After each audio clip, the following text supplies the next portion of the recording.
Now, on one final matter, I want to discuss something that will be happening on the floor of the House, perhaps as soon as today. Remarkably, Mr. President, for the second time in just the last 3 weeks, Speaker Pelosi apparently feels compelled to have her members vote on a resolution that would reportedly condemn anti-Semitism. A resolution that will purportedly condemn anti-Semitism. Unfortunately, again, for the second time in just the last 3 weeks, this seems to be in response to the invocation of crude, hateful, and backward anti-Semitic stereotypes by one specific freshman member of the House Democratic majority. This Democratic Congresswoman already stoked controversy in mid-February, having publicly proclaimed that Israel's supporters are only in it for the money. Apparently, she believes the only reason leaders would stand with the Jewish people and the state of Israel is Jewish money. Well, I think we've all heard that kind of talk before, and we must not tolerate it. During my time in the Senate, I've had the honor of traveling all over America. I know I speak for colleagues on both sides of the aisle when I say that support for the state of Israel and the U.S.-Israel relationship is deeply felt all across America. Our relationship is built on common values and democratic principles, our shared interests, close partnerships, and deep friendships. The support for Israel that you see in this chamber, is not the work of some shadow conspiracy.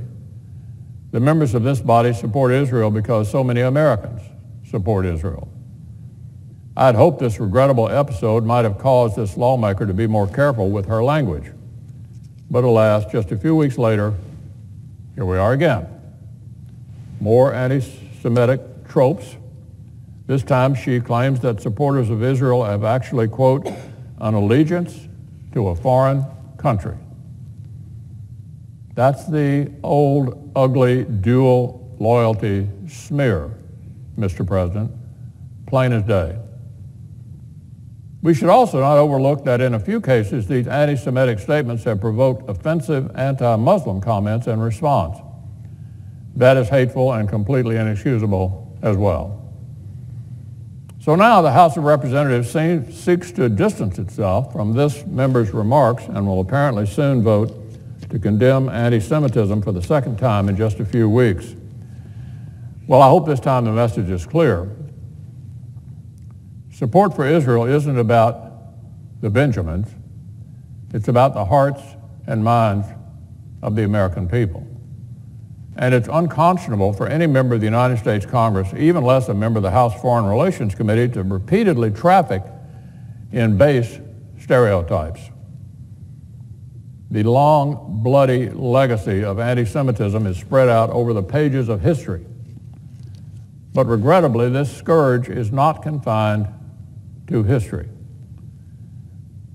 Long common across the Middle East, violent, hateful acts of anti-Semitism have been increasing throughout Europe. Less than a lifetime after the Holocaust, 9 out of 10 European Jews say anti-Semitism has increased in the past 5 years. 88% of French Jews say they actively worry about targeted vandalism.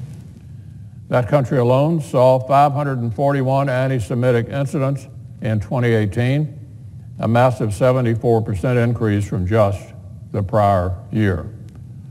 In France, in 2006, a Jewish man was kidnapped for ransom because criminals assumed his Jewish family had to be rich. When their plan failed, they tortured and killed him. A memorial tree was planted in his honor. Earlier this month, that tree was found chopped down. Anti-Semitism on top of anti-Semitism. Trends here in America are troubling too. Every year, hundreds and hundreds of anti-Semitic incidents take place in America, everything from vandalism to harassment to threats in schools, college campuses, and other public places, to targeting Jewish institutions. This racial and religious hate-mongering deserves swift condemnation. swift condemnation. So I'm glad the House is at least taking up this short, symbolic resolution and rejecting the anti-Semitic tropes this Democratic Congresswoman keeps peddling. But at the end of the day, Mr. President, it's just a symbolic resolution. If House Democrats wanted to, they could pass real legislation to take action against anti-Semitism and shore up America's relationship with Israel. I know they could because last month the Senate did just that. We did that here in the Senate last month.